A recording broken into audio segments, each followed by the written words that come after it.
You join us at Weaver Park, where we are catching up with Catherine O'Toole. Catherine is a member of the Public Participation Network, the Irish Environmental Network, and the Dublin Community Environmental Network. This time around, we learn about Catherine's daily work activities as well as biodiversity.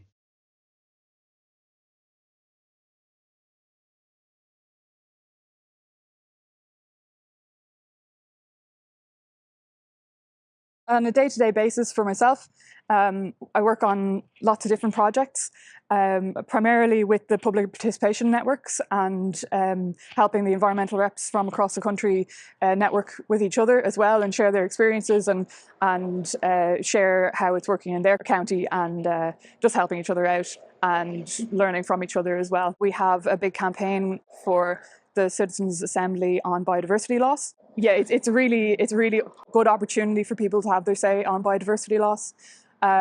It's something that even if people aren't clued into the language, which can be quite new and sometimes confusing, it's at the heart of it. You know, the majority of people agree that it's a bad thing. You see nature declining around you. You see, you know, even when you think back to 20 years ago, when you're driving, there'll be the bugs on the windscreen, or the frogs squished on the road at the frog squishing time of year. But you know, no more, and they're not there, and it's just because of we've been losing it gradually over the last few years, and you don't really notice until you see those stark contrasts. Biodiversity is the diversity of species, habitat, and genetics. Sometimes you'll just hear it described as the diversity of species, but that's quite an incomplete picture. So if you only have that incomplete picture, you can actually make decisions that can be harmful. So for example, when you take the three of them into account, species, habitat, and genetics, you can, for example, have a flower or a tree that is the same type of flower or tree, like an ash, but from county to county, or from, you know, the one end of the country to the other, they could have different genetics. So they could have different ability to withstand different pests or diseases, or, you know, very slight differences that will help or hinder them. So by introducing even the same type of tree from a different part of the country, it could mess up the genetics there and bring in a disease, which is what has happened with things like the ash dieback, where ash trees were brought in from Europe to boost our stock, but they weren't native origin ash trees, so they brought in a disease with them as well. So things like that can, while you know it's being done in good faith, it then has these knock-on effects that people didn't think about at the time. Maybe some did, but they weren't heard. Planning is one of the most important levers we have for protecting biodiversity, because it's one of the main systems through which environmental law is applied. So there are a lot of activities being done around the country that are incredibly damaging, but we don't know that they're happening. We have no control over them. Whereas when something goes through planning or goes through licensing, the authorities have to have a good look at it and decide, is this going to impact on the environment? If planning is done properly, which is what we advocate for, then all the checks and balances should be in place, and the public should be confident that the right decision has been made and that biodiversity is not going to be impacted. We cannot afford to lose more biodiversity. We have to restore. Coastwatch works mainly with citizen science. We're all volunteers. Our core team are scientists and lawyers. And we work with the people on the ground who will make and do make the difference once they have the knowledge and the tools. And we have had some fantastic success on halting things before they happen, because locals told us.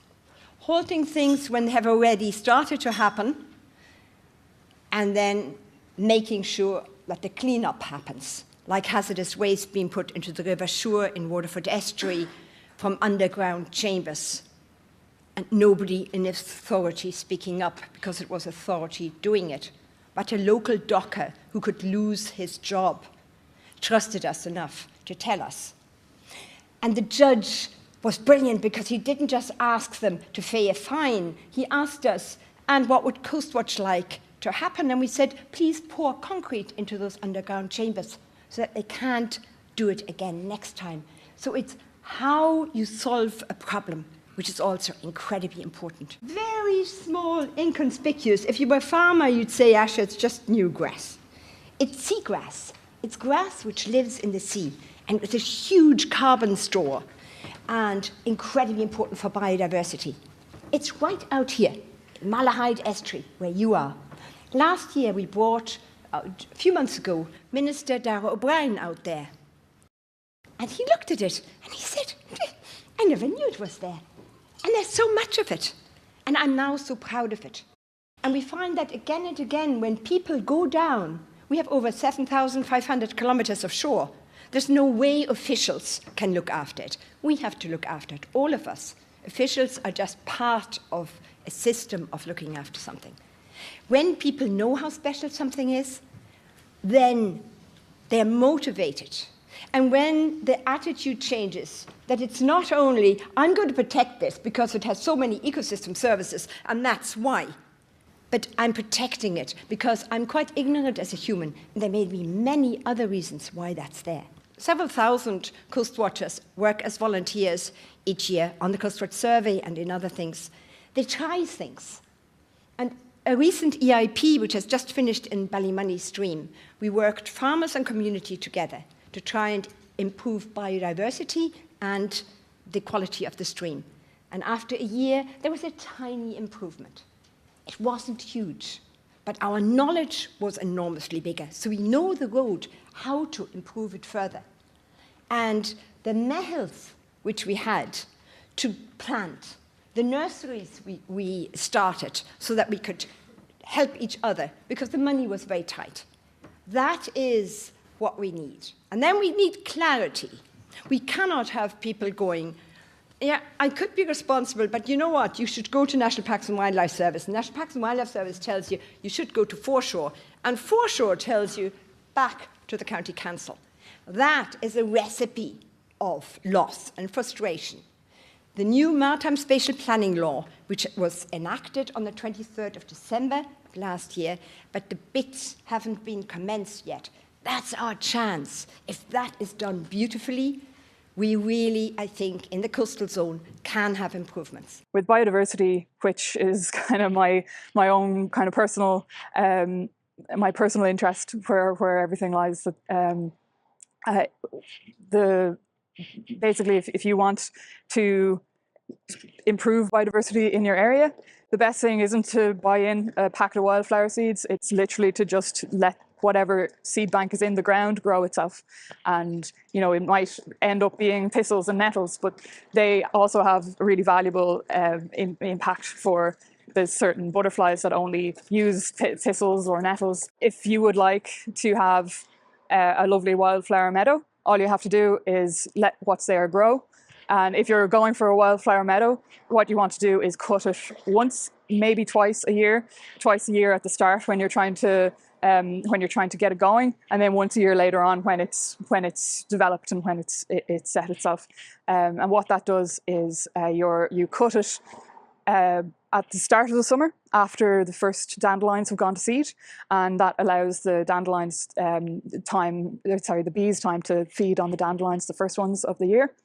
And then you take the grass clippings away, and that reduces the soil fertility. So what you want for a wildflower meadow is very little fertility in the soil, and that's what the wildflowers love.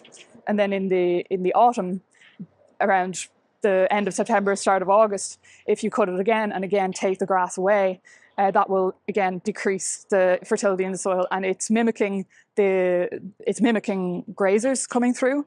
So, you know, in a properly functioning ecosystem, there'd be large animal grazers that would come through and keep moving and move through the soil, eat all the grass, and leave their dung behind for the land. We don't have that anymore. We have very static grazers like the deer and the cows that we do have when they're in large numbers. In small numbers, they're great because they do that, but in large numbers, they can cause an issue because they just overgraze, and especially things like deer and sheep, are very fussy about what they eat. They love the little tender shoots, they love the little tender trees, and they'll just nip out the lovely succulent buds and leave the scraggy things to go. So in places outside of Dublin where they're doing regenerative grazing, they get in small herds of cattle to graze the land, and they'll eat everything. They'll just come through and eat all the scrubby everything, eat all the stuff that's going to stay and overtake the trees and stuff like this, and then they move them on to kind of mimic the behavior of animals in the wild being driven on by predators, and that works really well to regenerate the land. For more information, visit the following links.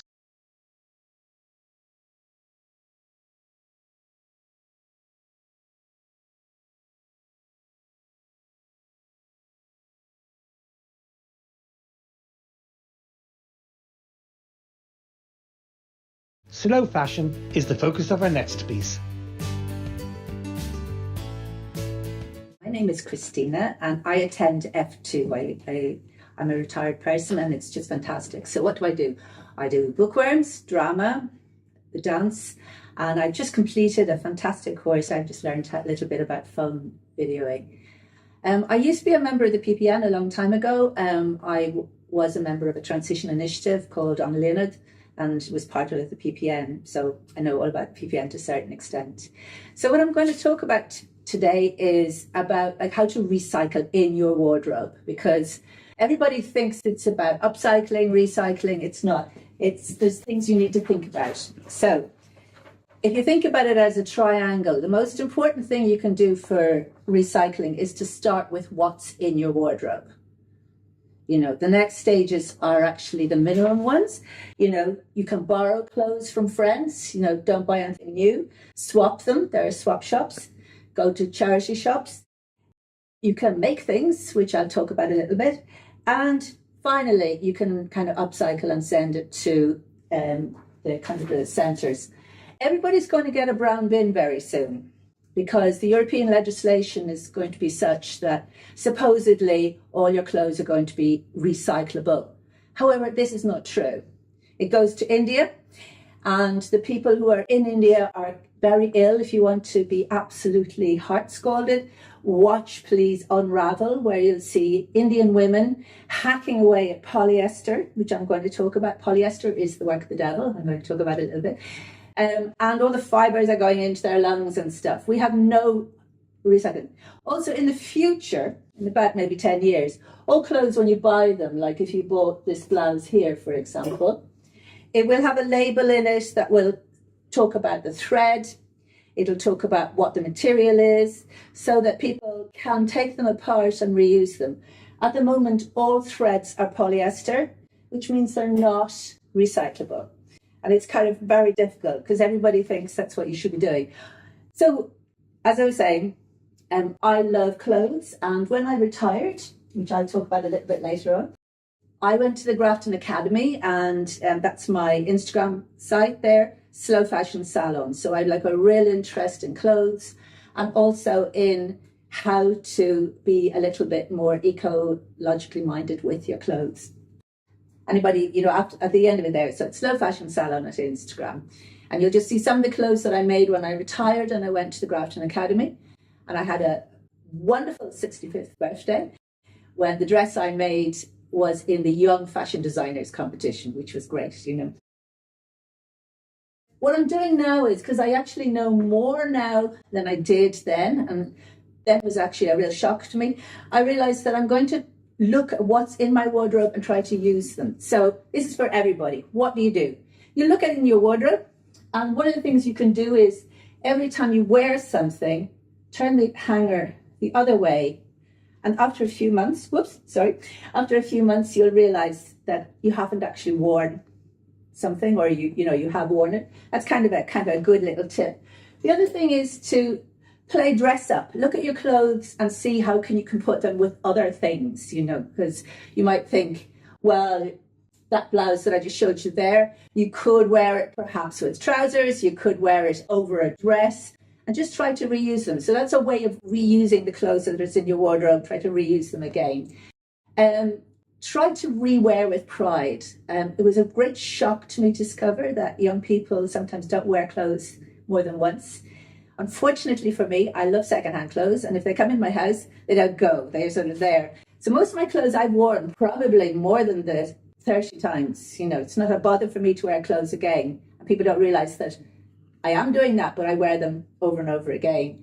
The next thing you can do is take care of your clothes. Make sure that you repair them. You know, if a button comes off, fix it. If a zip needs to be fixed, fix it. You know, and it's just also hang them up. You know, I might be the world's worst, you know, in terms of like having what's called a floor robe. You know, keep everything on the floor. And as I was saying earlier on, you could borrow from friends if you're going to a special occasion, you're going to a wedding. You know, why spend a lot of money on something you're only going to wear perhaps once or twice? You know, use it and use it again there. So in terms of the clothes here, I'm going to actually talk about some of them just to tell you what I'm going to do in terms of upcycling. Because this time around, I decided instead of kind of looking at things in different ways, I'm going to think about how I can take something and reuse it. So I wear a lot of tracksuits. People don't realize it because my tracksuits are they're actually quite kind of tailored, if you like. But these are trousers. Now, unfortunately, they don't quite fit me anymore. So I'm going to put a strip up the side there. You know, I'm going to put like a stripe so I'll get to wear it again. And another thing you can do is you can dye things. This is a coat that I dyed.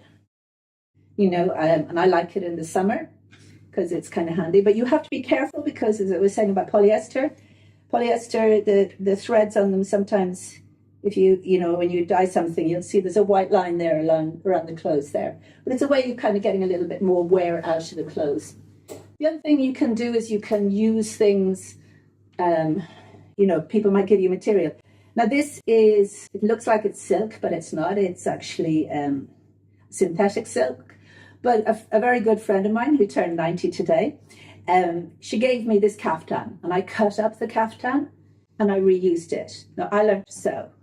If you can't sew, what could you do? You could talk to friends who can sew. And you find that particularly there are probably older people that you know who are just itching to teach you stuff. And it'll be really good like that. Because sewing is undoubtedly kind of a way to do things. The other thing, you can deliberately buy vintage. Vintage is when something's older. Now, clothes from the 90s are considered to be vintage. But this is actually a jacket from the 1960s. And it's a really good brand. You know, it's kind of an Irish brand. And, you know, it's getting more wear because I bought it secondhand and I can use like that. So why am I going on and on about polyester? I'm going to share with you. So one of the things that happens with polyester is when you walk, it's coming out in the air, and you're breathing it in, you don't realize it.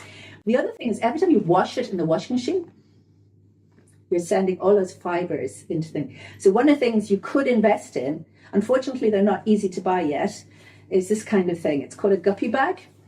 So if you've got something that's polyester, put it in this when you wash it, so it doesn't go into the water system. We have to do a lot of things meantime, because as I say, changes are coming. Our clothes are going to be recyclable, and we're going to have all these labels and things there. So polyester doesn't die. It's a kind of a man-made fiber that will just keep going and going and going. So you have to kind of go with it.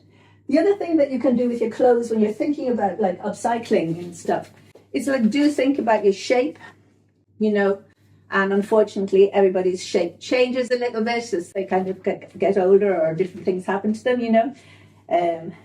Believe it or not, despite the look of me, I'm pretty much a rectangle, which should be like a model, except I'm not a model, you know. So do use things like take measure and kind of work it out there. In terms of your clothing, step one, start in your wardrobe. Reuse them. Swap with friends. Maybe have a party and kind of try to swap them that way. And think before you buy, you know. So maybe buy something very good and you're going to use it over and over again and you kind of give it on to your children. Or think about how you could support local industry, like a small maker. In the UK, there are makers that you can order in advance, and you can say, look, I'd like a dress, and they will make it for you and kind of do that. So there's lots of things you can do. It's not the end of the world.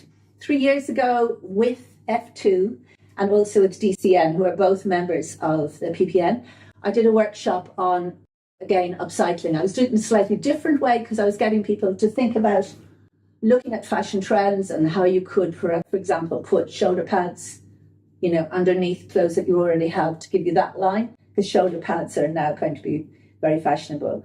I was right 2 years ago, and I'm definitely right at the moment. The other thing you can think about is belts. You can create a different line. You can create a belt there, or you can have a belt there, and kind of change things that way. So I hope you've found that useful, and just enjoy yourself, and don't feel too guilty, because you can only do what you can do for the planet. For more information, visit the following link.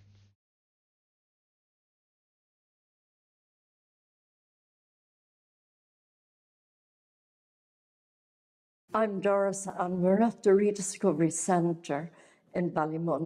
We're back at the Rediscovery Centre, the National Centre for the Circular Economy in Ireland. This time round, we're talking to Rossa Cassidy. Have you worked here long, or how did you start in this? Yeah, I started here in spring, so not that long. I guess I came here from an environmental background. I was running a farm locally down in Glasnevin, and that got me interested in the environment and how it was being impacted. And previously I'd worked in the outdoor education world, where I'd be working in the outdoors with children, and a really great opportunity to come here and kind of combine those two passions together, where I'd be working with students again, and then also talking about the environment and the issues relating to that. Yeah. Rossa, can you tell the viewers what the remit of the education department is? I work in the education department, and we teach about science and sustainability and the environment to students throughout Ireland. A typical day for me, obviously, is changing quite a lot. I'm doing a lot of different things, but I would do outreach to different schools. So sometimes travel by bike as well, and we go out to the different schools and we teach kind of fun, interactive workshops in different schools. Then I might come back in the afternoon, and then we might have a group in at the centre as well. We might do a bit of a tour and show a little bit about what we do here, followed by a workshop and talking again about STEM and sustainability in those workshops. Yeah. So they actually get a full impact of hands-on, say? Yeah, that's it. So all the workshops, we try and keep them interactive, Yeah. hands-on and fun, while including all those different topics. My job is very varied. I'm in different places all the time, different schools, different groups coming in here. So yeah, it's very interesting. Keeps me on my toes. Yeah. Yeah. And can you explain what STEM is? So STEM stands for Science, Technology, Engineering and Maths. We have a lot of issues with our environment and the climate, and we use these things, science, technology, engineering, maths, to kind of come up with solutions, robust, creative ideas, how we can kind of tackle those problems. And in our workshops, we do, again, a lot of fun and interactive and hands-on activities where we can kind of come up with solutions, design things that can solve some problems, and basically using those topics to try and solve some of the issues that we might have. Yes, and maths seems to be a very important part of it. Yeah, it is an important part. I guess they're all equally important, but definitely an important part of it as well, as including some maths into it, and we tie in with a lot of the curriculum things as well. In the schools as well, we tackle a lot of different issues, about climate and about our environment, and some quite difficult issues to talk about. But in those, that gives us an opportunity to try and come up with some good solutions. Also show the students there are a lot of great solutions in STEM and in science as well that the world has already come up with, but giving them an opportunity as well to come up with some great ideas themselves, and then impact a little bit in their schools. We try to encourage the idea of doing things like a uniform or a clothes swap, where they do a single-use plastics, and they try and get rid of single-use plastic in the school. So for the students to kind of input their stamp on the school and how they can affect it environmentally in some way. That's very good. Would you work with people with special needs? Yeah, we also work at the moment with a lot of people with additional needs, a lot of different groups that are coming in. I find it very rewarding to work with all different groups, but additional needs especially. It's something that I find very rewarding, and usually we get huge amounts back from them as well, and really great feedback. I'd say that's very, very rewarding. That's it, it is very rewarding, yeah. What event or project would you be most proud of? There's a lot of events that we've done here and a lot of projects that we've done with the community and outreach as well that have been really interesting. But one of the ones I think that we've had a huge impact on is on a local school here called Trinity Comprehensive, where we've done a number of programs, and I think we've really helped improve some of the things there. So one of the projects that some of the transition year students here at Trinity Comprehensive took on this year was the planting of some native Irish trees, which were donated by ourselves at the Rediscovery Centre. So as well as giving something nice to look at, the trees are also going to support biodiversity in the local area, as well as helping with air pollution by taking in harmful carbon dioxide from our atmosphere and giving out clean oxygen for us all to breathe. We're making bandanas and clothes for dogs out of reusable clothes that we found and our other teachers gave us. My name is Deirdre and I work in the Rediscovery Centre. I was absolutely delighted with the choice of some of the students for their sustainability project. It feeds beautifully into an ongoing community conversation we're having about a site here on Ballymun Main Street. So Ryan and Cian chose as their sustainability project to survey their fellow classmates about the site and also to use Lego to build a model for what the site could look like in the future. What do you use to make the chess tables? Old school tables and upcycled paint from Rediscovery Centre. That's class. And what's the plan for the tables now? Where are they going to end up? We're going to try and sell them on to primary schools or whoever wants to buy them, really. My favourite part of this year has been going into the Rediscovery Centre and seeing all these old things turn into really cool new things. My favourite part of this year was making the chessboards out of old school tables. As well as learning stuff about sustainability, we also learned stuff to do with business, such as working as a team and managing a business.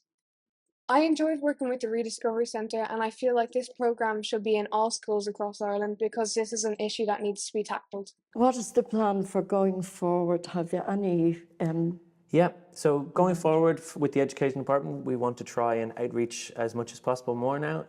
We're going throughout Ireland delivering workshops, so we want to deliver over 600 STEM and sustainability workshops throughout the country this year. That's very good. Yeah. Would you consider at any time, like, you know, going to, say, an over 55s group to give some lessons or promote things with them? Yeah, definitely. At the moment, one of our education officers is over in the F2 Centre and working with that age group as well, and definitely want to outreach to all ages, from young to elderly to all ages, and outreach in that way as well. Yeah. If people were interested in coming to the centre, or if you were doing running courses in various places, how would they get in touch with you? So we'd always encourage people, if they'd like to come to the centre, that'd be great, because it's great to see it in action. You get to see how everything is working. So I'd really encourage students and anyone to come to the centre and see it and kind of experience it. And if they would like to get in touch with us, the easiest way is by rediscoverycentre.ie. You've all the information up there, all our courses, all the different workshops that we do. And please do get in touch. Thanks very much. Yeah, thank you very much. It was a pleasure. Thank you. For more information, visit the following links.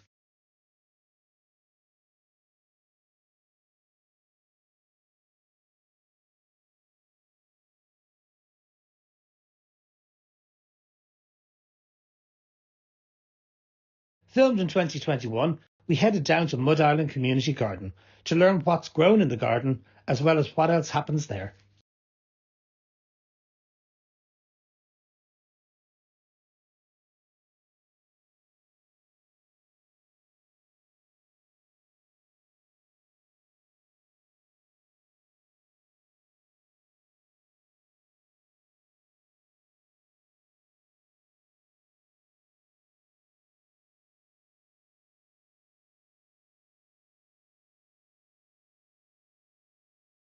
So we've got lots of things that are here permanently, things like the lavender, the rosemary, lots of other herbs in the central herb place there behind you. We've got pear tree, plum tree, apple trees, fruit bushes, raspberries, black currants, gooseberries, strawberries.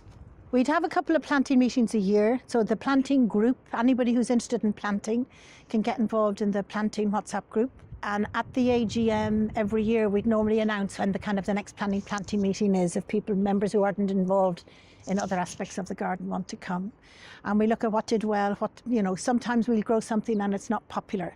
Like last year we grew a load of chicory and it was bitter and did not get eaten. So we won't be doing that in a hurry. At the moment in the garden, you can see the broad beans that were planted last winter in a few places are coming up and doing well. We've got Tuscany kale, which is really expensive to buy in the shops, and that's a perennial. So as long as we keep picking, those stalks will keep giving. And at the moment to eat in the garden, there's a load of broccoli, there's a load of lettuce.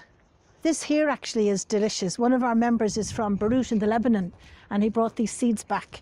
And it's a risogel, it's a rocket, but it's a really mild, broad-leaved rocket with a white flower. And I think this is about our 3rd or 4th year growing it, so it's completely acclimatized to our climate, and we would do at least 2 plantings a year in spring and in October. So these were planted last October, and we've had it all winter, and it's delicious. There's also the mustard seed. There's really peppery, and that's grown all winter as well. And also this lettuce here has been growing all winter. So we've had lots of green to eat. So the way it works is if you come into the garden on one of the gardening days, Tuesday, Thursday, Saturday afternoon, put in a bit of work, you can go home with a bag of whatever is in season. Some things have to be picked, like say tomatoes if they're ripe. They get put on the sharing table and they're shared with whoever is there.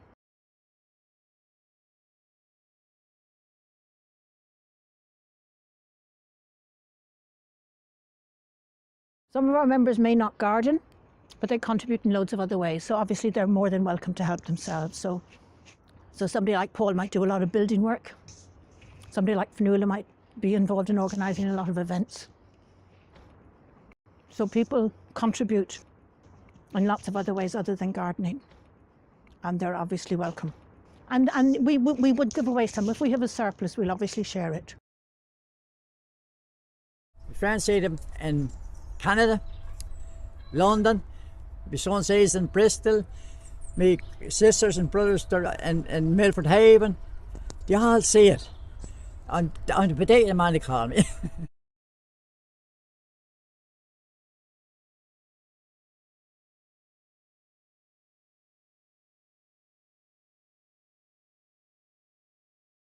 I mean, you can look back on our website and see some of the videos of previous events.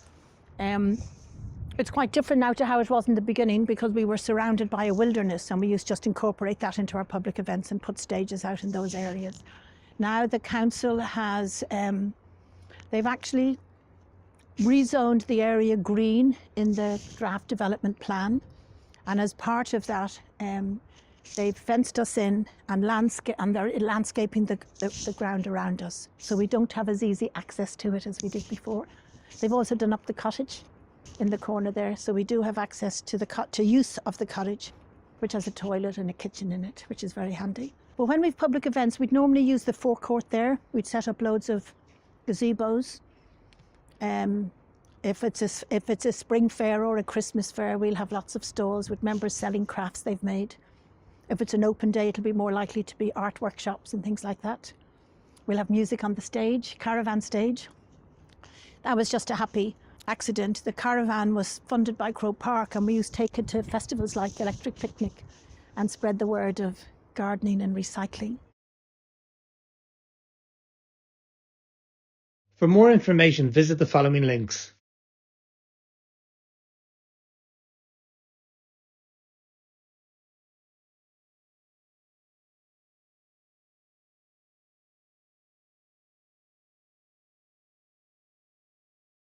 We're back on the editing trail with our next how-to installment. Being able to add in photos, videos, other angles of the person talking makes for more fluid storytelling. We're going to add other video clips on top of this. I'm going to play this and you're going to continue to hear my voice, but on top of it, you're going to see something else. So I'm going to go to this point here on the video. If you look at the bottom menu here, click overlay, and you only get one option, which is add overlay. This brings you right back into your folder with all your videos, photos, or your live photos. So I'm going to pick a clip here. Remember I was showing you at the start that you can say, I don't want all this clip, okay? So I'm going to trim this here. I'm going to hit the trim button. What I'm going to do is I'm just going to drag my finger across the screen on this video clip until I find a part that I like. All right, so I'm connecting something here. I'm just going to click the plus. Now I hit add. Now, if you wanted to add multiple clips, you could. But for the purpose of this, we're going to hit add, okay? So this is my layer. This is my overlay. It's even in the timeline below, it's sitting underneath. In the video screen up the top, it is placed on top. The problem you might find with this is that you can still see me on the outline and it doesn't look professional. Tap on this screen here. And what I'm going to do with my fingers is I'm just going to pinch this out. Now it covers me completely. I'm playing and it cuts to my hands, okay? I don't want that much of your hands. I only want a couple of seconds of it. I'm going to stop here, okay? So you see my marker? Now I've got the bottom line here highlighted. And I'm going to go hit the split again, okay? Now I've got a gap that's formed between my two clips. I'm going to take everything to the right, highlight it, tap on it, and then I'm going to find the delete key and I'm going to delete it. Suddenly there's only a tiny piece on the video. So if I play this back now, and welcome to this introductory course on... So it plays only for a second. So say you said, I think it's far too short. Tap on the part. With your finger, you can grab the end of it and you can just drag a bit of it out. So now we'll play it back. Hi, and welcome to this introductory course on...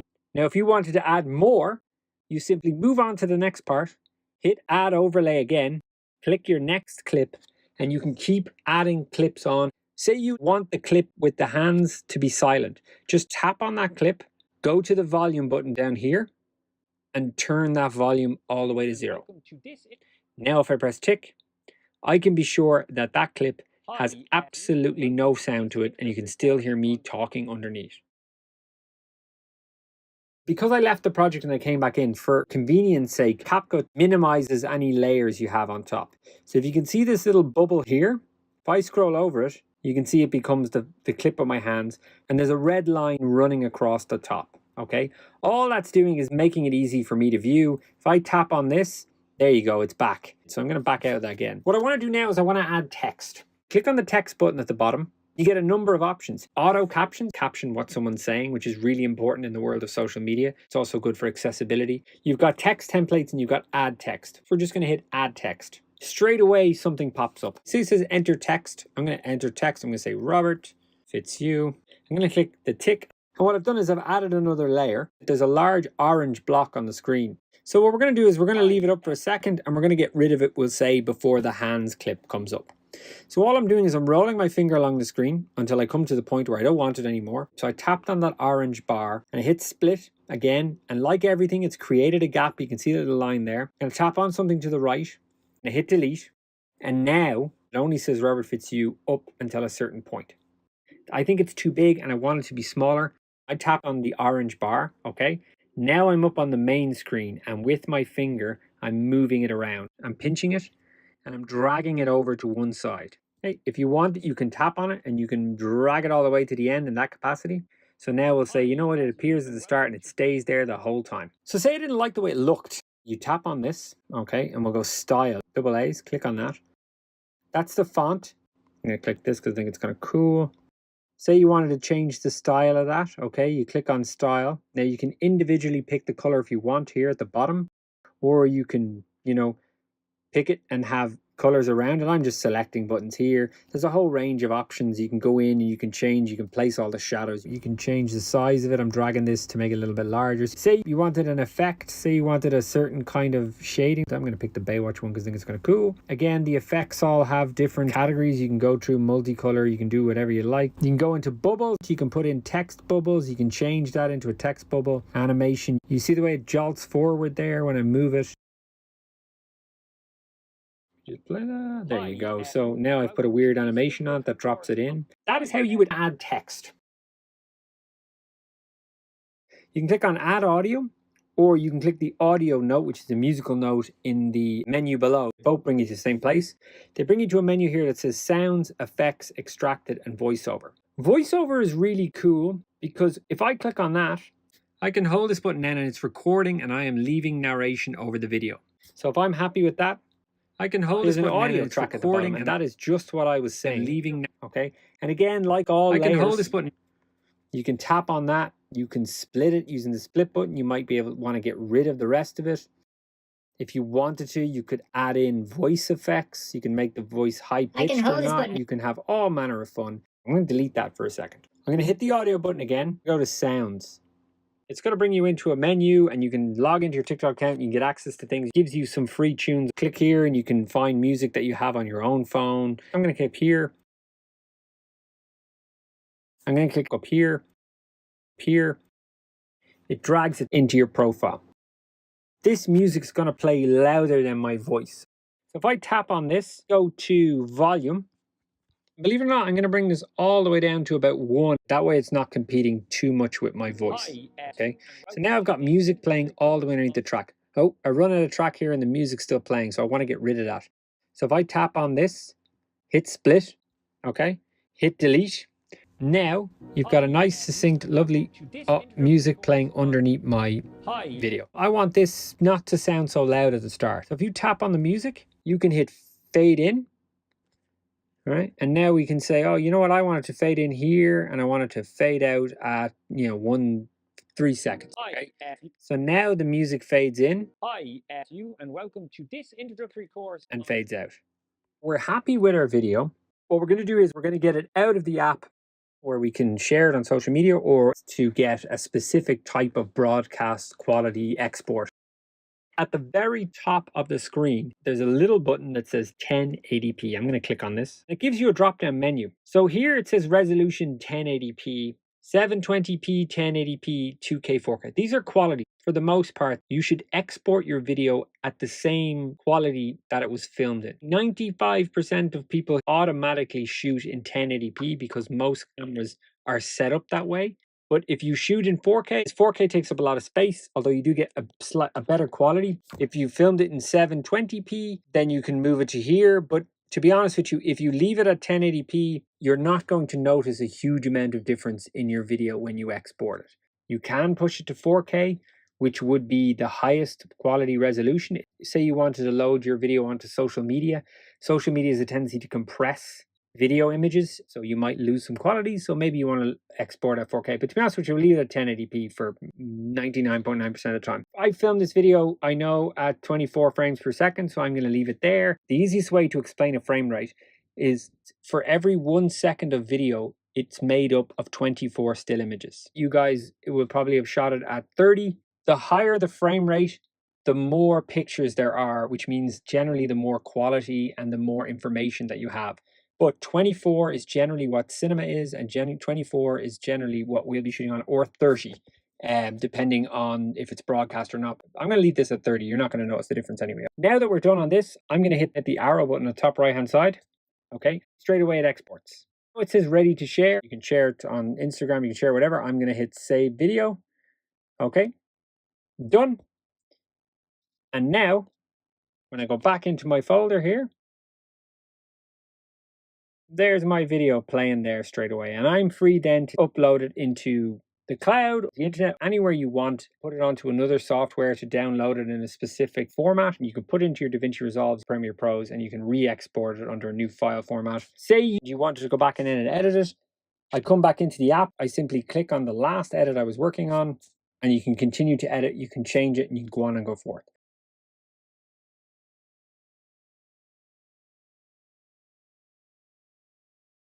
Chroma keying is present everywhere in video production. You can see it in Hollywood movies and the weather maps. Why would you use a green screen?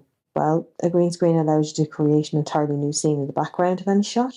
So say you want to change the background of your shot, there are a few ways to achieve this. There's material green screens that you can buy very inexpensively. I think I got mine on Amazon for about €15. Rob showed us in the previous lighting tutorial, you would light your scene in the way that Rob had, and what you would do is you would place that green material behind you and then you could film. Basic 3-light setup. Key light, a fill light, and a backlight. You'll need a key light, a fill light, and a backlight. If we take a look at Rob, we can see that he is about 3 feet away from the wall.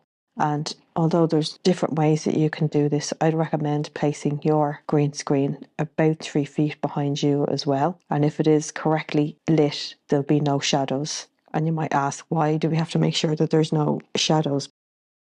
Because that will interfere then with the chroma key and it won't take out the background properly. You don't necessarily have to use a green screen, but if you had a green screen background, that is definitely the way to go. Now, alternatively, if you happen to have a green wall in your house or a blue wall, historically blue screen was the industry standard. The industry now, for film, it still uses blue screen, but for digital, it's green screen. And those two colours are used because they are furthest away from the colour of your skin. Just keep in mind to avoid wearing green, as you will disappear into the background. I'm going to start a new project. So first off, I'm going to import the background of the video. So that's the part of the video that you want to play in the back. So I'm going to choose the Cityscapes intro. I'm going to tap add here now. Come down here to overlay. And I'm going to click add overlay. And now I'm going to choose a clip of Jules. And as you can see, so we've recorded them on a green screen. That's going to come in handy later when we remove the background. I'm going to tap add here now. And as you can see, that's come in under the Cityscapes intro. So what I'm going to do now, I'm going to come down here to the options. On my one, it says remove BG. Your phone might have a couple of different options. On other ones, it says chroma key. So whichever one that you have, tap for my own one, remove background. So now I'm going to come over where it says chroma key. Okay, and as you can see now, we're in the chroma key options and a circle appeared. And what we're going to do is we're going to move that circle over here. Okay, because we're telling the app, I want you to remove everything that's that color. Hence again, not wearing green. And so we come down here to intensity. And as you can see, I've just tipped it very slightly and it's on 6 there. And now the background has changed from green. And what we can see is the first clip that we brought in, but Jules is over it. So I'm going to bring that up to about 20. See if I can get it on the money yet. And we might put in a shadow there. We know that we're happy, so I'm going to click the tick. And here we are now.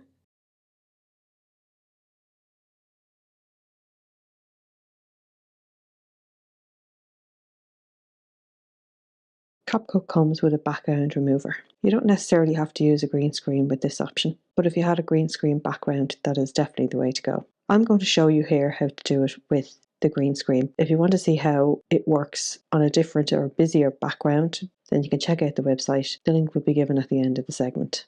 So again, I'm going to start a new project.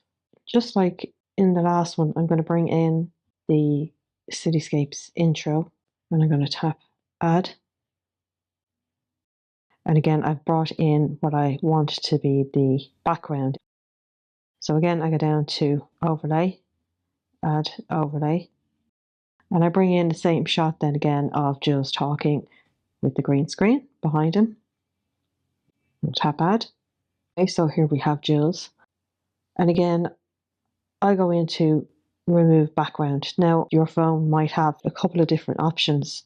One of them has remove background, and then one of them has cut out. So whichever one that you have, tap. I'm going to go into again for my own one, remove background. Instead of pressing the chroma key that we did the last time, tap auto removal. Okay, it has taken away the green screen behind Jules. Now there's a box there which, if you're worried about that it's going to actually show up on the final export, don't, it won't. So I'm kind of happy with that. Where Jules is in the frame, I'm going to click the tick. And now if I press play, there's Jules chatting away. So again, we can still see the box. But I'm going to show you now that when you actually export it, you won't be able to see that box there. I'm leaving it at 720p. You can change to whatever resolution you like. Okay, so I'm going to go to the export button here. And here we are now. So if we click play on the preview, we can see that square is not there. And that is how you remove the background.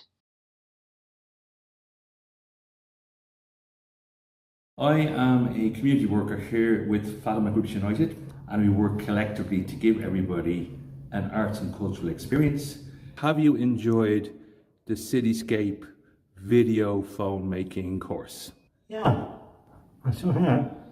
Would you say that you are one of the most outstanding students on this course? Yes, I am. Brilliant. It's a wrap. For more information, visit the following link.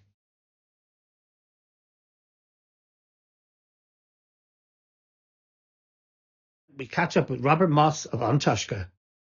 The challenges are huge. I mean, the most obvious one is we've got to cut our emissions by 51% by 2030. And, you know, how are we going to do that? Well, it's not going to be done by the government. It's going to be done by people. So it's me and you and everyone else is going to have to make a conscious decision to do that somehow. How? There's a lot of thought going into it. There's a lot of policy going into it. There's a lot of money going to be spent on it. The Climate Action Fund is looking to support community climate action projects. It's looking to provide training for them. And it's looking to engage in research to see what that actually delivers. But in terms of society engaging with a new green recovery, a new sustainable society, you've got to make it, you know, palatable, i.e. not too painful.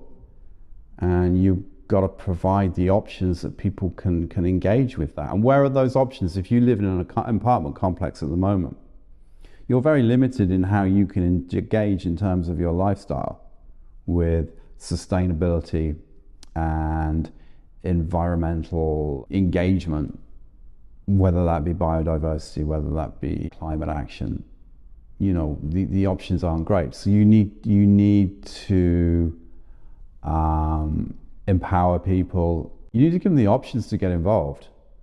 So that starts at the very, very beginning. That starts during the planning process. You need to look at the planning regulations. You know, your developer wants to build an apartment complex. Fine, okay. All of your residents need to be able to engage in the following if they so wish. They should be able to access recycled rainwater, so they're not flushing the toilet with treated tap water. You know.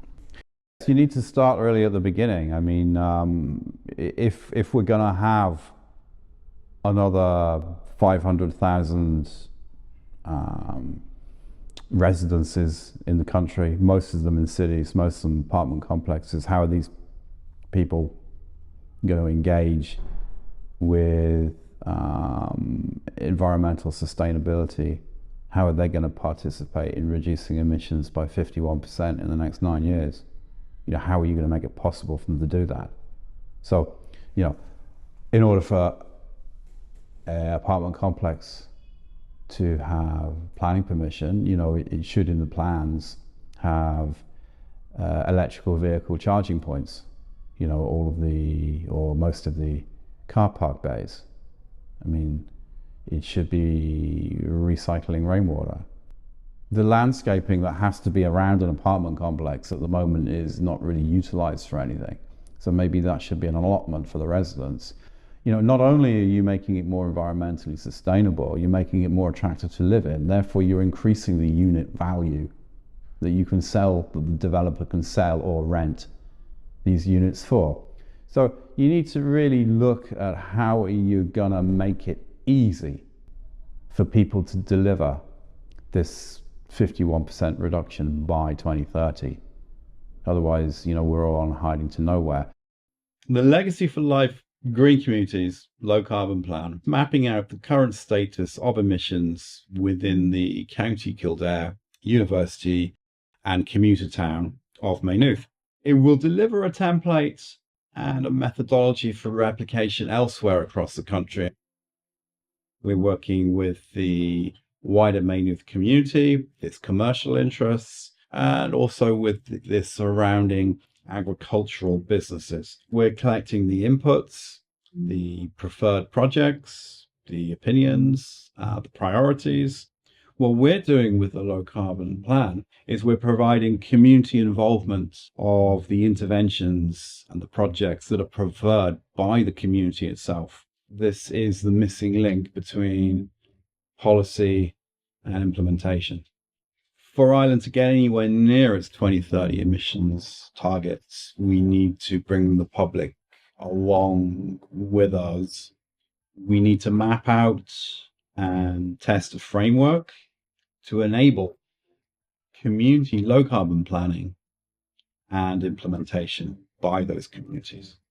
Not only are the public, the residents, citizens being consulted, their ideas are being taken seriously, and it's going to feed back into policy and planning. The current climate action plan for 2021 was published in October, and it's a good improvement on the last one from 2019.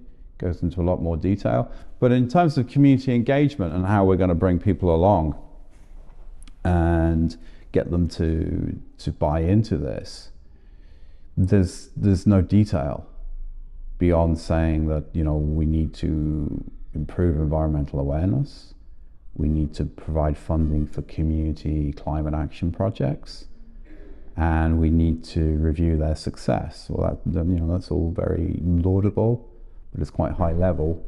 There's no detail on actually what are we going to ask people to do and how are we going to make it easy for them to do it.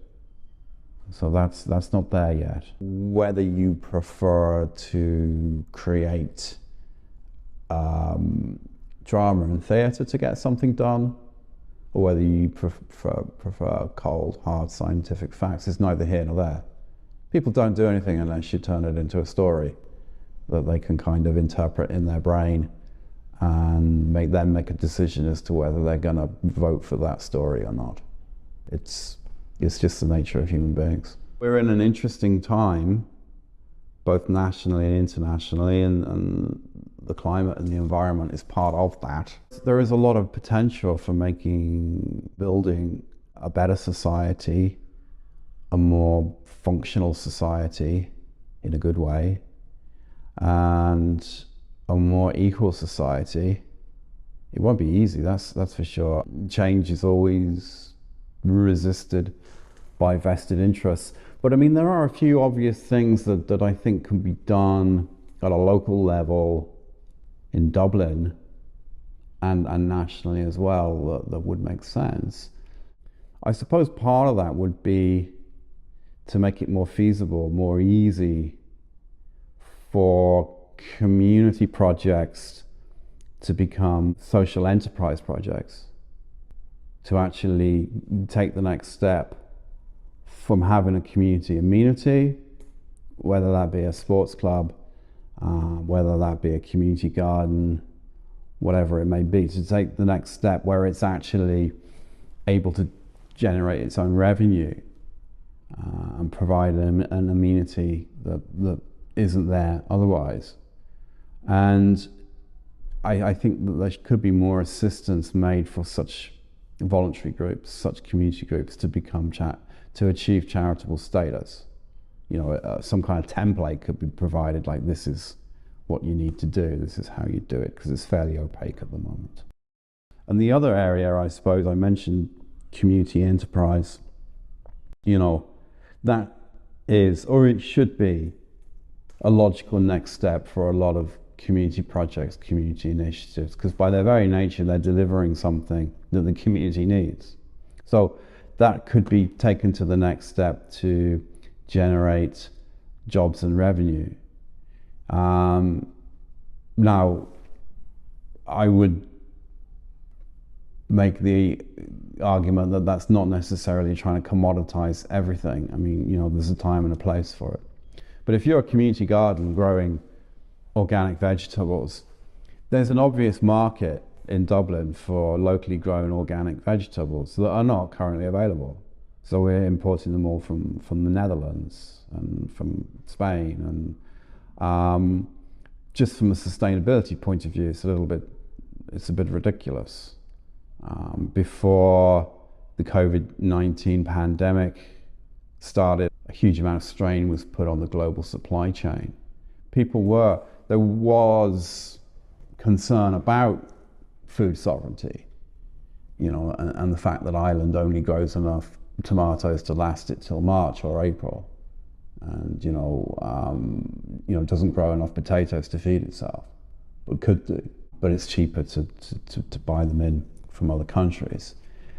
I would suggest that there's probably a strong market to buy organic vegetables at a reasonable price that are already being grown here in Dublin. So a logical step for community projects that are growing organic produce locally to be able to sell that, to be able to deliver that to market.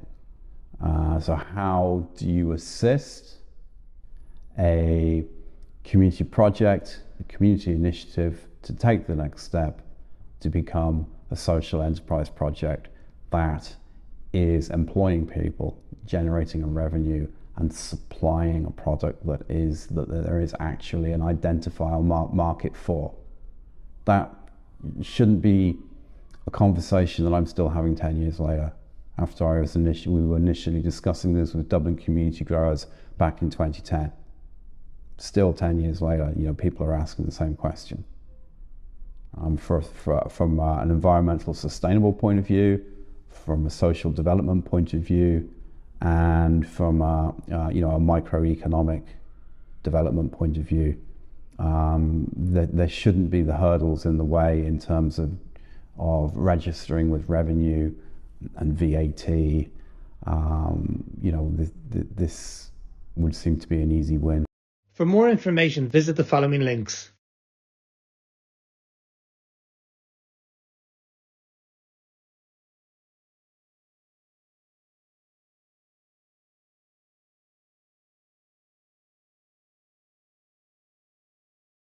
Footprint by Filipino Dead. I often went to the beach with my mother and taught my footprint in the sand. And people would come out of the water after a swim, and me thank God watching over us while we're having fun.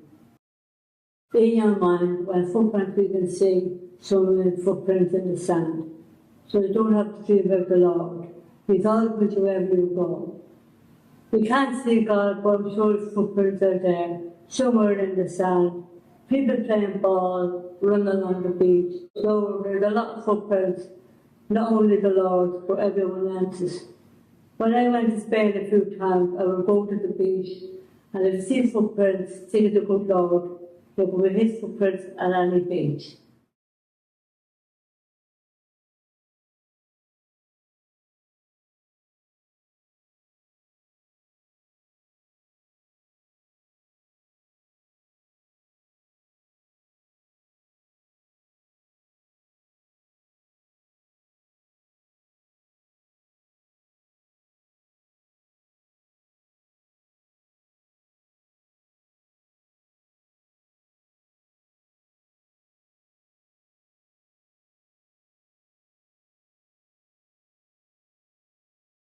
We hope you enjoyed this episode of Cityscapes. See you next time.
So one of the projects that some of the transition year students here at Trinity Comprehensive took on this year was the planting of some native Irish trees, which were donated by ourselves at the Rediscovery Centre. So as well as giving something nice to look at, the trees are also going to support biodiversity in the local area, as well as helping with air pollution by taking in harmful carbon dioxide from our atmosphere and giving out clean oxygen for us all to breathe. We're making bandanas and clothes for dogs out of reusable clothes that we found and that other teachers gave us. My name is Deirdre and I work in the Rediscovery Centre.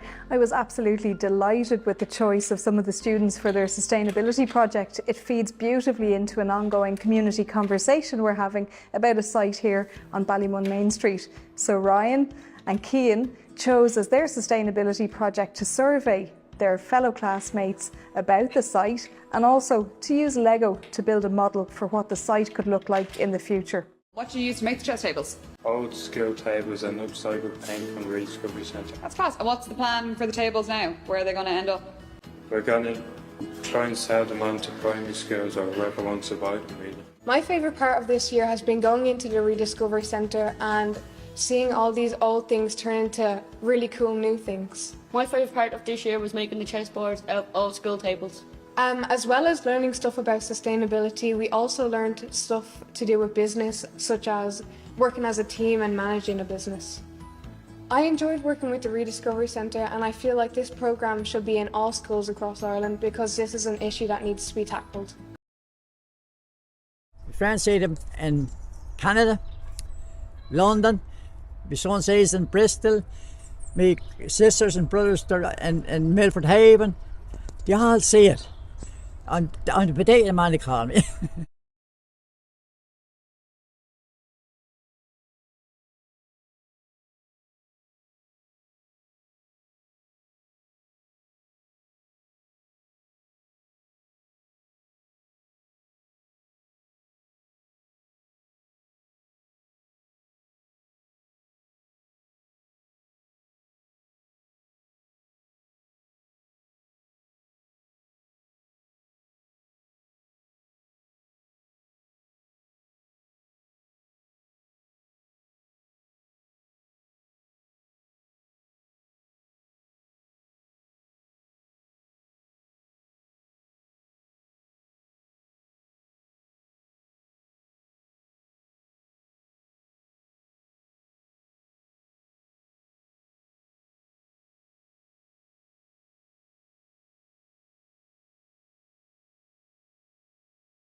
That way it's not competing too much with my voice.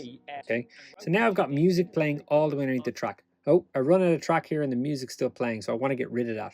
you've got a nice, succinct, lovely music playing underneath my video. I want this, you can hit fade in. All right, and now we can say, oh, you know what? I want it to fade in here, and I want it to fade out at 3 seconds. Okay, so now the music fades in and fades out.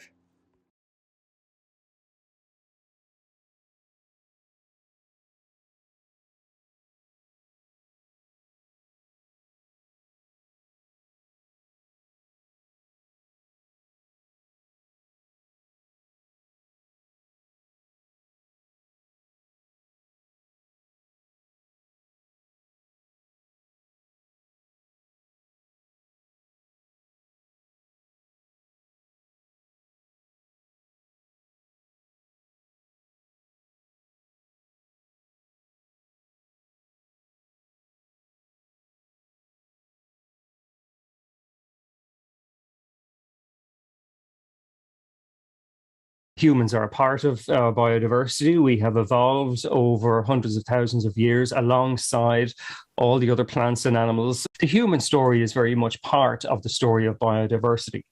And everything that we really depend upon comes from nature, our food, our clean water, our air, and even the materials that we take for granted that you're surrounded with ultimately have come from nature in some form or another. Ecologists like myself can be saying things like biodiversity is absolutely essential and we depend on it, and people nod in agreement. I've never heard anybody contradict me on that. And you'll also hear people like me saying that nature in Ireland is in a catastrophic state. And yet at the same time, for most of us, our lives are pretty good. We go to the supermarket, the shelves are stuffed. We have an enormous selection of consumer items. And certainly from a material point of view, the lives of the average Irish person has never been better. So certainly there seems to be a contradiction there. And the reason there is this contradiction goes back to our ancestry. And if you could imagine the first people who came to Ireland back perhaps 8,000 or 9,000 years ago, everything they needed in their lives was taken from nature, from quite a small radius around them. Their food, their building materials, their clothing, everything they needed to survive came from a relatively small radius. But what has happened in recent millennia and centuries is that radius has got wider and wider, basically encompasses the entire world. The food we eat, the materials we use come from, sometimes it's very hard even to know where it has come from. But we know, for instance, that our dog food contains possibly seafood from somewhere in the ocean, that the materials in your iPhone or your mobile phone come from mines in countries, perhaps the Congo, who knows? And so this extraction of resources is central to our biodiversity problem. And where we're at today, the reason why we talk about a biodiversity crisis is that global ecosystems are now at risk of collapse. We've gone beyond collapsing our own ecosystems, and we're looking at the collapse of coral reefs, Amazon rainforests, the polar ice caps, these vitally important global ecosystems which are reaching a tipping point. And if that tipping point is reached and we pass a point of no return, human civilization simply can't continue in the way it has. So that's why biodiversity loss is important.